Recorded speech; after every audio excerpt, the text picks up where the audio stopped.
ನಮಸ್ಕಾರ, ಶೈಲಜಾಸ್ ಕಿಚನ್ಗೆ ಸ್ವಾಗತ.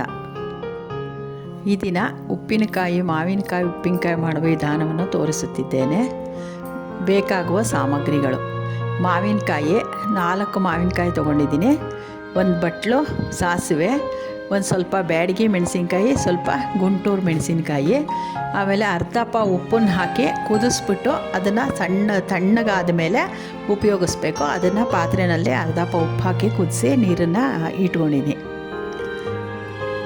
ಇಂಗು, ಸ್ವಲ್ಪ ಇಂಗು.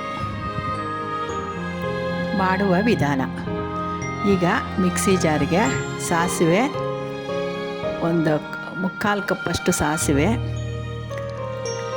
ಆಮೇಲೆ ಒಂದು 20 ಬ್ಯಾಡಗಿ ಮೆಣಸಿನ್ಕಾಯಿ, ಒಂದು 25 ಗುಂಟೂರು ಮೆಣಸಿನ್ಕಾಯಿ ತೊಗೊಂಡಿದ್ದೀನಿ. ಇದನ್ನು ಸಣ್ಣಗೆ ಪುಡಿ ಮಾಡ್ಕೋಬೇಕು.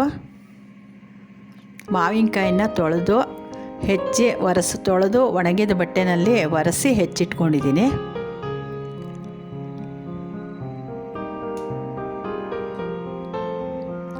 ಇದನ್ನು ಸಣ್ಣಗೆ ಪೌಡ್ರ್ ಮಾಡ್ಕೋಬೇಕು.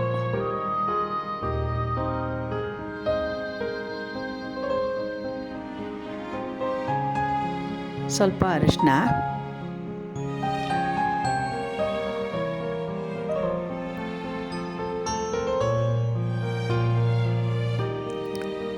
ಉಪ್ಪು ಕಾಯಿಸಿ ಆರಿಸ್ಬಿಟ್ಟು ಇಟ್ಕೊಂಡಿರೋ ನೀರನ್ನು ಹಾಕ್ಕೊಳ್ತಾ ಇದ್ದೀನಿ.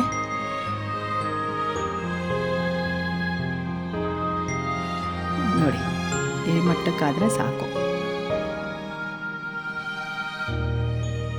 ಇಂಗು ಸ್ವಲ್ಪ,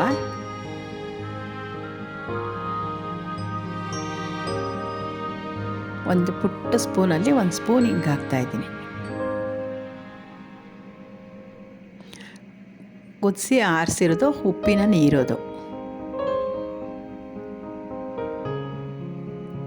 ನಿಮಗೆ ರಸ ಜಾಸ್ತಿ ಬೇಕು ಅಂದರೆ ಸ್ವಲ್ಪ ನೀರನ್ನು ಜಾಸ್ತಿ ಹಾಕ್ಕೋಬೇಕು.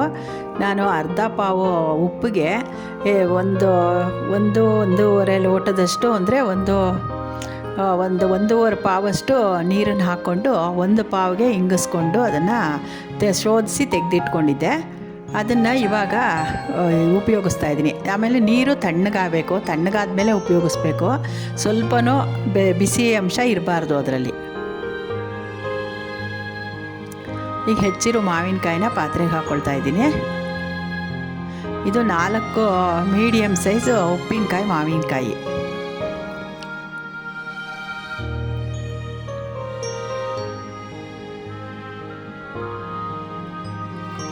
ನೋಡಿ ಹಾಗಾಗಿದೆ. ಅದನ್ನು ಇದಕ್ಕೆ ಹಾಕೋಣ. ಇದು ನಿಮಗೆ ಎಷ್ಟು ದಿವಸ ಆದರೂ ಹೊರಗಡೆನೇ ಇಡ್ಬೋದು, ಫ್ರಿಜ್ಜಲ್ಲಿ ಇಡಬೇಕು ಅಂತೇನಿಲ್ಲ. ಫ್ರಿಜ್ಜಲ್ಲಿ ಇಟ್ಟರೆ ವರ್ಷಾನುಗಟ್ಟಲೆ ಇಟ್ಕೋಬೋದು. ಹೊರಗಡೆ ಇಟ್ಟರೆ ಸ್ವಲ್ಪ ಅದನ್ನು ಆವಾಗವಾಗ 2 ದಿವಸಕ್ಕೊಂದ್ಸಲ ಅದನ್ನು ಕೂಡಿಸಿ ಇಟ್ಕೋತಾ ಇದ್ದರೆ 6 ತಿಂಗಳಾದ್ರೂ ನಿಮಗೆ ಉಪ್ಪಿನಕಾಯಿ ಕೆಡೋದಿಲ್ಲ, ಇದಾಗಿರುತ್ತೆ. ಆದರೆ ಮುಸರೆಕಾಯಲ್ಲಿ ಮಾಡೋದು ಇರಬಾರ್ದು. ಸ್ನಾನ ಆಗ್ತಿದ್ದಾಗೆ ಬಂದು ಉಪ್ಪಿನಕಾಯಿನ ಕೂಡಿಸ್ಬಿಟ್ಟು ಇಟ್ಕೊಂಡ್ರೆ 6 ತಿಂಗಳಾದ್ರೂ ನಿಮಗೆ ಏನೂ ಆಗಲ್ಲ, ಚೆನ್ನಾಗೇ ಇರುತ್ತೆ.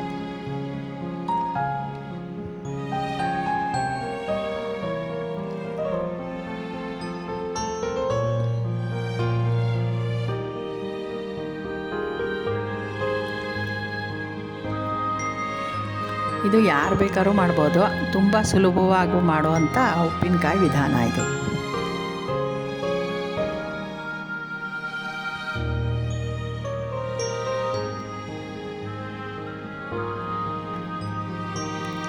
ಚೆನ್ನಾಗಿ ಮಿಶ್ರಣ ಮಾಡಿಟ್ಟು ಸಾಸಿವೆ ಇಂಗುನ ನಿಮಗೆ ಬೇಕಾದಾಗ ಸ್ವಲ್ಪ ತೆಕ್ಕೊಂಡು ಒಂದು ಸಣ್ಣ ಪಾತ್ರೆಗೆ ತೊಗೊಂಡು ಸ್ವಲ್ಪ ಕಡಲೆಕಾಯಿ ಎಣ್ಣೆ, ಸಾಸಿವೆ, ಸ್ವಲ್ಪ ಇಂಗು ಹಾಕಿ ಒಗ್ಗರಣೆ ಹಾಕ್ಕೊಂಡ್ರೆ ತುಂಬ ಚೆನ್ನಾಗಿರುತ್ತೆ.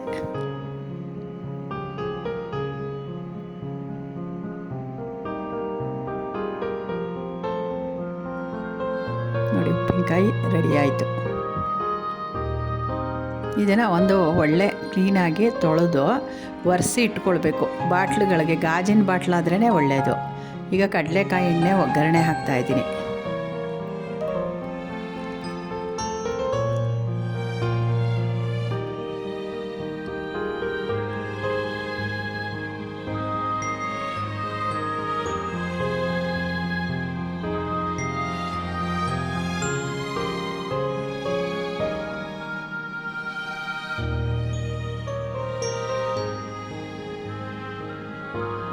ಸಾಸಿವೆ,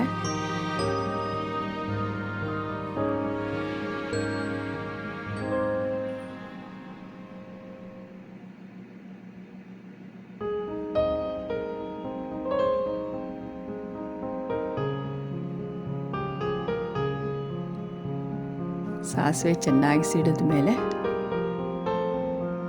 ಸ್ವಲ್ಪ ಇಂಗು,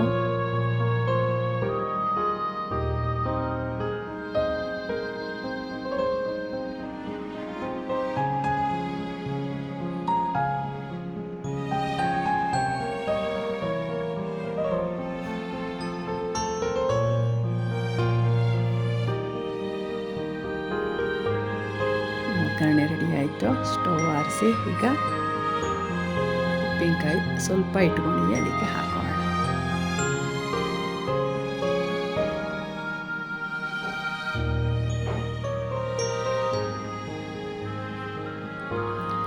ಉಪ್ಪಿನಕಾಯಿ, ಮಾವಿನಕಾಯಿ. ಧನ್ಯವಾದಗಳು. ನನ್ನ ವಿಡಿಯೋ ನಿಮಗೆಲ್ಲರಿಗೂ ಇಷ್ಟವಾಗಿದ್ದರೆ ಲೈಕ್ ಮಾಡಿ, ಶೇರ್ ಮಾಡಿ, ನನ್ನ ಯೂಟ್ಯೂಬ್ ಚಾನಲ್ಗೆ ಜಾಯಿನ್ ಆಗಿ.